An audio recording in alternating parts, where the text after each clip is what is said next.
नमस्कार, आप देख रही हैं नेक्स्ट 9 पॉलिटिकल बाइट। मैं हूं आपके साथ सिराज। लोकसभा चुनाव 2024 के 5वें चरण के मतदान शुरू हो चुके हैं। इसी बीच राजा भैया भी मतदान करके निकले, लेकिन बीजेपी को लेकर उन्होंने आज बड़ा खुलासा किया। दरअसल उनका दावा है कि भारतीय जनता पार्टी से इस वक्त ठाकुर और राजपूत वोट बैंक नाराज है। इसी बीच उन्होंने साफ तौर पर इस बात को रखा, जो कौशाम्बी से भारतीय जनता पार्टी के प्रत्याशी हैं विनोद सोनकर, उनके प्रति जो राजपूत वोट बैंक है वो कहीं ना कहीं नाराज है, और जो ठाकुर मतदाता है वो नाराज है। क्या कुछ कहते हैं, जरा सुनिए। यार महाराज जी, आज आप मतदान करने के लिए पहुंचे हैं और लोगों भाई साहब क्या कहना चाहेंगे, लोगों से क्या अपील करना चाहेंगे आज वोटिंग के दिन?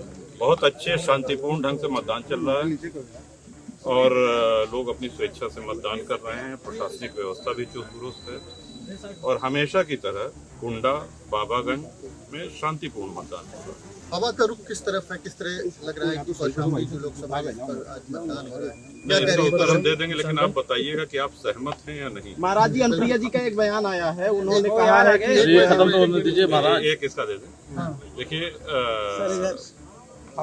जो प्रत्याशी हैं मौजूदा सिटिंग एमपी हैं, उनके खिलाफ एंटी इनकम्बेंसी है। महाराज जी, लोकसभा समेत अन्य लोकसभाओं के लिए क्या संदेश है? अपने जो जनसत्ता दल के समर्थक कार्यकर्ता शुभचिंतक हैं, सबसे हमने महाराज जी अनुप्रिया जी का एक बयान आया था, उन्होंने कहा था कि राजा जो है वो ईवीएम से पैदा होता है, इस पे क्या रिएक्शन रहेगा? वो बयान अनावश्यक था, उसकी कोई आवश्यकता नहीं थी देने की। और ईवीएम से राजा नहीं पैदा होता है, ईवीएम से जनसेवक पैदा होता है, ईवीएम से जनप्रतिनिधि पैदा होता है और उसकी आयु 5 वर्ष की होती है।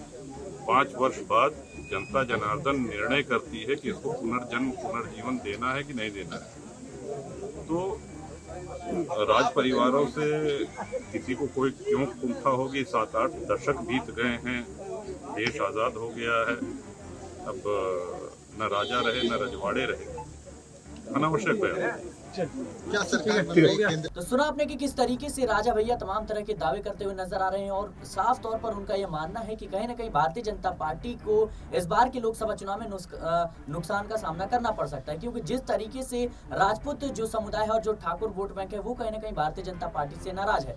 बीते दिनों जिस तरीके से हाल ही में अमित शाह से मुलाकात हुई थी, उसके बाद से कयास लग रहे थे कि राजा भैया कहीं ना कहीं भारतीय जनता पार्टी के समर्थन का ऐलान कर देंगे, लेकिन साफ तौर पर उन्होंने अपने कार्यकर्ताओं से, अपने वोटरों से कहा कि आप जिसे चाहे उसे वोट कर सकते हैं, और कहीं ना कहीं उन्होंने इस बात को रखा था कि जो है अपने विवेक का आप इस्तेमाल करें। यानी साफ तौर पर उन्होंने अपने समर्थकों को ये छूट दी थी कि आप जिसे चाहे उसे वोट करें। ये इसी वजह से जो राजा भैया के समर्थक है वो कहीं ना कहीं समाजवादी पार्टी के साथ, तो कहीं जो है भारतीय जनता पार्टी के साथ देखे गए। फिलहाल जिस तरीके से राजा भैया दावा कर रहे हैं, अब देखना होगा कि आने वाले समय में जो चुनाव परिणाम होंगे उसमें क्या कुछ निकल कर सामने आता है। क्या भारतीय जनता पार्टी को इस बार वाकई में 2024 के लोकसभा चुनाव में नुकसान का सामना करना पड़ सकता है? फिलहाल आपकी क्या कुछ राय है, हमें कमेंट बॉक्स में जरूर बताएं।